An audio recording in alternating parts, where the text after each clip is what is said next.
I often wonder about the history of a place. Who were the figures instrumental in a city's foundation and rise? Who lived in the grand houses, and who drove it forward into what it is today? There are usually some strange occurrences and local history when a place has been around long enough, but I have yet to encounter a wilder tale than that of the exiled grandson of Nicholas I of Russia, who pushed Tashkent into the future. Exiled after a string of scandals, Nikolai Konstantinovich was sent to the southeastern Russian Empire, what is now Uzbekistan, and managed to not only make something out of the situation, but flourish and help the city of Tashkent. Nikolai was born the first son of Grand Duke Konstantin Nikolaevich, who was himself son of Tsar Nicholas I, on 14th February 1850. As grandson of a Tsar, Nikolai grew up extremely privileged, and even shared his childhood studies with his cousin Grand Duke Alexei, the fourth son of Tsar Alexander II. The two boys were both being groomed for naval careers, as Nikolai's father Konstantin was Admiral General of the Navy, and prepared for this role from his youth as well. The two boys became friends with a healthy sense of competition. Nikolai's father wrote of his eldest son's envy when Alexei received his naval uniform on his 7th birthday, before his cousin got his. Both boys would go on various naval expeditions together from the age of 10, but while Alexei would have a long and successful naval career, Nikolai eventually left to join the army instead. It was with the army that he took part in the 1873 campaign against Khiva as a colonel, and for his courage was awarded the Order of St. Vladimir. Nikolai was notable in the Romanov family for being its first member to graduate higher education, when he graduated the Academy of General Staff with a silver medal. After his time in Khiva, a love for all things Central Asian overtook him, and he began Oriental studies and took part in the activities of the Russian Geographical Society, of which his father had been a chairman. He had been sent to Khiva to try and stop his love affair with the American actress Fanny Lear from going any further than it already had, with the lavish parties he threw in her honour becoming the talk of St. Petersburg, and mounting fears from his parents and his uncle the Tsar that he would bring further shame to the family by marrying his love, who, as a commoner, was an unsuitable bride for a Grand Duke. At first, Nikolai's parents hadn't minded Fanny's presence in their son's life. After all, his father had sired a whole other family with a ballerina. Konstantin even asked to meet the American, as he had heard of her beauty, but soon Nikolai's exploits began to embarrass the family. The couple were extremely melodramatic and passionate. Nikolai was so jealous and possessive of Fanny that he made her sign a contract where she declared she would not speak to nor see anyone without his express permission. She of course disobeyed him, and they had intense fights, followed by expensive gifts from Nikolai in place of apologies. Ignoring scandal, rumours, and even the disapproval of his uncle the Tsar, upon his victorious return from Khiva, Nikolai restarted his affair with Fanny Lear, and even travelled Europe with her before buying her a house in St. Petersburg. He lavished her with more gifts than his allowance could keep up with, and soon he was short on money. His parents were at a loss as to what they should do, but the worst was yet to come.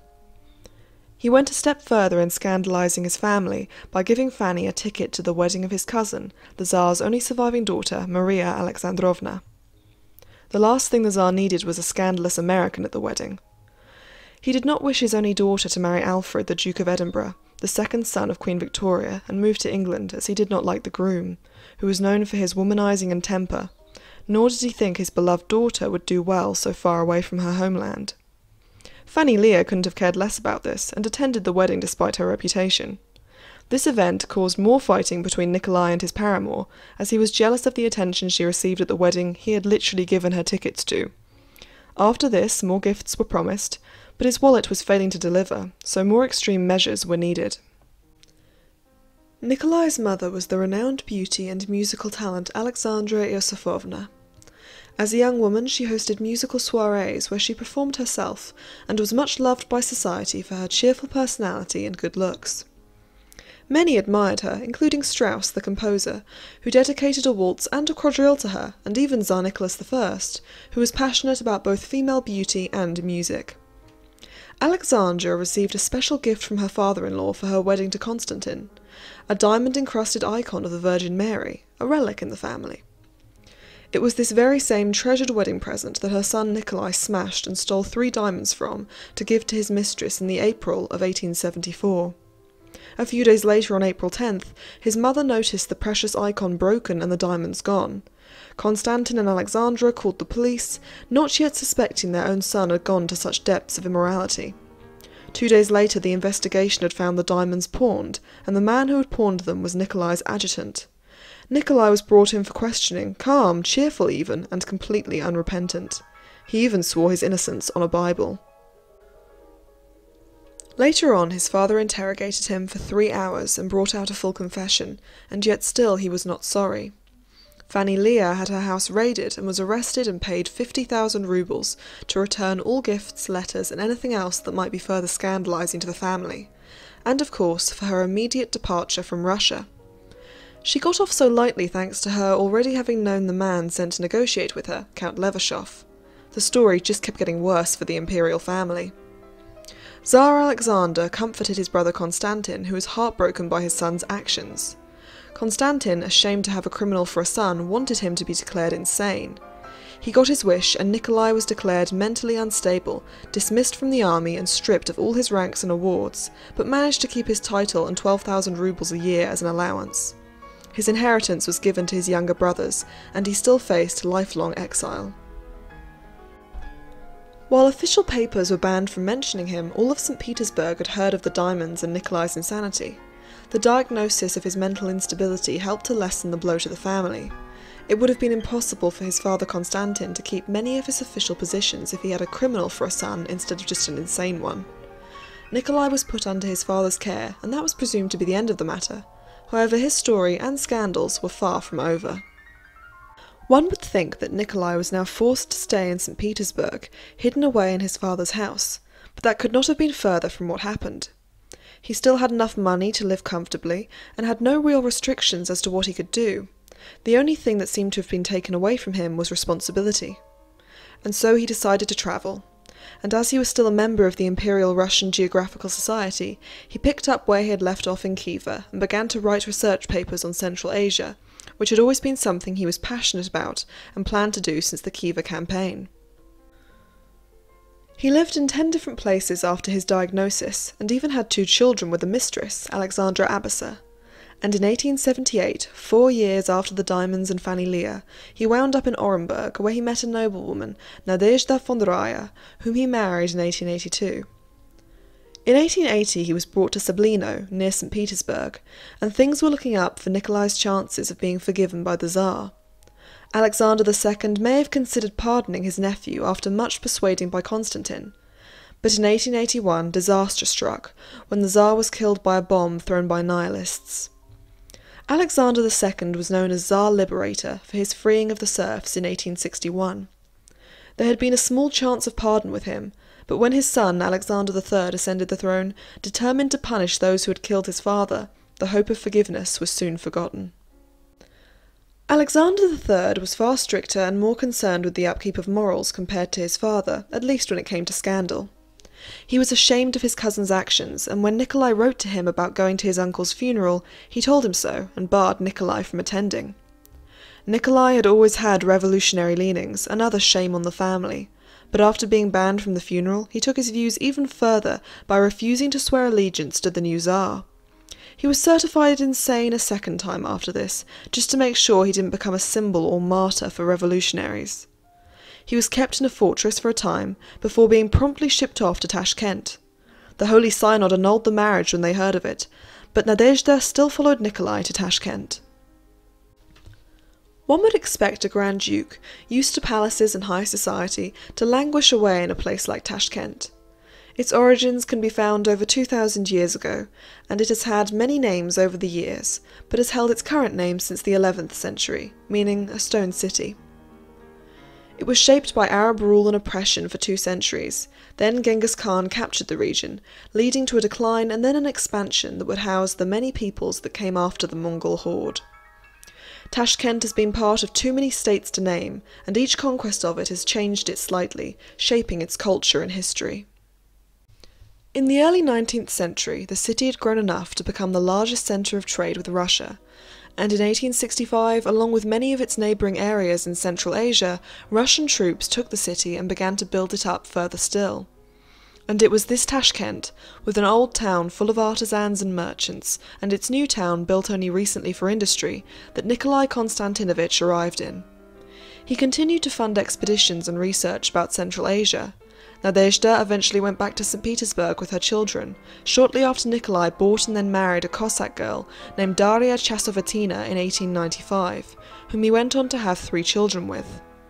It seemed he hadn't learnt any lesson from all the previous scandals. In fact, he had only gotten worse. In 1900, he was married bigamously a second time to a noble-born schoolgirl of about 16. His sister Olga despaired of his morals when she visited him in 1904, and the people of Tashkent knew of his exploits and talked of them endlessly, but they were also grateful for his impact on the city. Nikolai spent much of his time devoting himself to the city's improvement. He introduced a plumbing system and built 2 canals, the second of which irrigated the Hungary steppe. He spent a great deal of money on the city's cultural improvement, funding a theatre and the Kiva cinema. From photo studios, billiards rooms, to soap factories, mills, and the sale of kvass and processed rice, Nikolai managed to turn his exile into a business opportunity, which turned his 12,000 a year into 1.4 million in annual income by the time of his death. He is still well remembered by the city for all of those things and more. He gave half of his fortune to the needs of Tashkent, and even set up scholarships for students who couldn't afford the fees of Russian universities. Well into the Soviet rule, the agricultural change brought about by the Khiva-Arak Canal that transformed the Hungary steppe was still being felt. In 1890 he built a palace for himself, to house his large art collection, which is now housed in the Museum of Arts of Uzbekistan. The palace itself remains standing, and is used as the reception house of the Foreign Affairs Ministry of Uzbekistan. Uncharacteristically for a Grand Duke, Nikolai obviously had some real work ethic, and managed to build up his city of exile with numerous businesses. Another aspect of his character that separated him from the rest of his Romanov family was his revolutionary spirit. He had long called for change in Russia, and perhaps it was these leanings that spared him when that long-awaited revolution finally came about. After 1917's February Revolution, a red flag was raised over Nikolai Konstantinovich's palace, and he sent a letter of congratulation to his old friend Alexander Kerensky, who was now Prime Minister. It was these connections that made his brief return to St. Petersburg possible.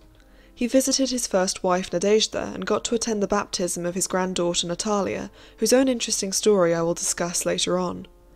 Nadezhda returned with him to Tashkent and remained there until Nikolai succumbed to pneumonia on the 26th of January 1918, aged 67. He was buried in the since-demolished St. George's Cathedral in Tashkent. In the middle of the revolution, the family patriarch had died, and with him the only real connections to the rising powers of the new government. The remaining family thought it best to stay in Tashkent. Although the Bolsheviks had left them alone during Nikolai Konstantinovich's time, now the family watched as more and more relatives fell into the Bolsheviks' hands. When Nikolai Konstantinovich's son Alexander, who fought for the White Army, was forced to run to Greece and then to France, he left his family behind, and from 1919 onwards there was no life of a princess for Nikolai's granddaughter Natalia.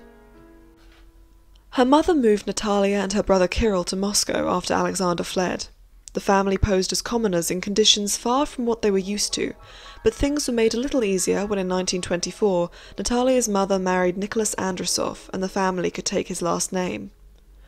Natalia said that despite the danger, family photos of their imperial relatives and ancestors were never hidden away, and when she grew up and learned the truth of who these people were, Natalia even told her friends she was a Romanov princess. The family moved about in Moscow, avoiding Bolshevik detection, and Natalia grew to be beautiful and determined. She received the nickname Queen of Arbat after the street she lived on, and decided to pursue the most unlikely of careers as a motorcycle stuntwoman. Standing up on motorcycles, riding up walls, Natalia became famous for her skills. She ended up losing one knee, breaking numerous bones, and sustaining all kinds of injuries, but none of that deterred her. Multiple writers spoke of her in their work, and one, Andrei Voznesensky, even wrote a poem about her. After the Lubyanka found out about Natalia's heritage, they tried to recruit her as a spy. She had no interest in this, but didn't have much of a choice. She went on a few unsuccessful missions, gave some information, and was ultimately left alone to get on with her motorcycle career, a huge achievement for a princess living in Stalin's Soviet. During World War II, she delivered food to troops and defused bombs, and in the 50s she married a film director, Nicholas Dostal. She carried on performing motorcycle stunts until her retirement in 1964. In 1998, Natalia attended the burial of Nicholas II and his family. She was the only Romanov princess to live in Russia at the time, and a year later she died, aged 82. I hope you enjoyed this video. Please leave any suggestions for future ones in the comments, subscribe for more like this, and leave a like if you enjoyed. Thank you for watching, and until next time.